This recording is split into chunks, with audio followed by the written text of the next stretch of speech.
जयराम जी की आमतौर पे खेती बाड़ी जो है वह बोरिंग उन पे डिपेंड रहे। और ताराना के बहुत सारा गांव ऐसा है जहाँ की जगह बोरिंग से सिंचाई हुई रही है।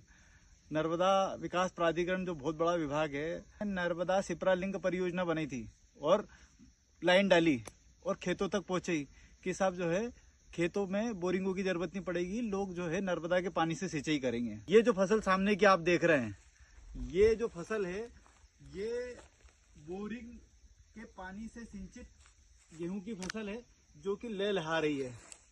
ठीक है।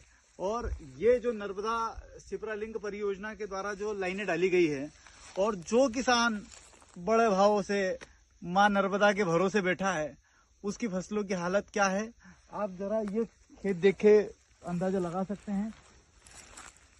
जहाँ पे पानी के अभाव में, जहाँ पे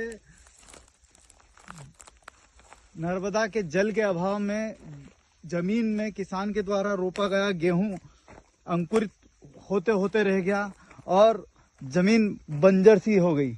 हम ये देखें, ये जो सामने छितरी हुई जगह जो दिख रही है, यहाँ नीचे से हम दिखाएंगे तो यहाँ पे सब जगह गेहूं की फसल लगाई गई थी, लेकिन वो इसलिए नहीं पनप पाई क्योंकि यहाँ पे नर्मदा का पर्याप्त पानी नहीं मिला। किसानों से यहाँ लोगों से बात करी तो उनका ये कहना है कि साहब हमारे घर में बोरिंग तो था, किसी कई का बोरिंग भी ठीक है तो कई का के जो है नया बोरिंग कराने का पैसा नहीं है कि साहब हमने पहले नर्मदा वाला के भी दी रहा, सब चीजें करी रहा, लेकिन उसका बाद हमारे पानी छोड़ने के लिए नहीं मिली रही। अब बात यह आए कि भैया फिर नर्मदा का पानी जब वहां से चले और यहाँ तक आ रहा है तो जा कहाँ रहा है? तो इसका सबसे बेसिक जवाब यह है कि नर्मदा के लोगों ने लाइन तो डाल दी, लेकिन वो लाइन इतनी गजब की डाली कि नर्मदा से लेके इंदौर तक तो कहीं नहीं फूटती वो, लेकिन गांव खेड़ों में जब भी नर्मदा का पानी चालू करते हैं तो लाइन फूट जाती है। और कि दादा 2-3 साल हो गए, 4 साल हो गए लाइन डले को। इन मार्च में खुद मुख्यमंत्री जी ने लाइन का उद्घाटन करा है, लेकिन मार्च से अभी तक अगर अपन देखें तो भी 9 महीने 10 महीने हो गए। 10 महीने में 2 बूंद पानी नहीं आया। जब भी लाइन चालू करते हैं वो लाइन फूट जाती है, वो लाइन फूटती है, ऐसा काम चलता है कि क्या ही बताओ।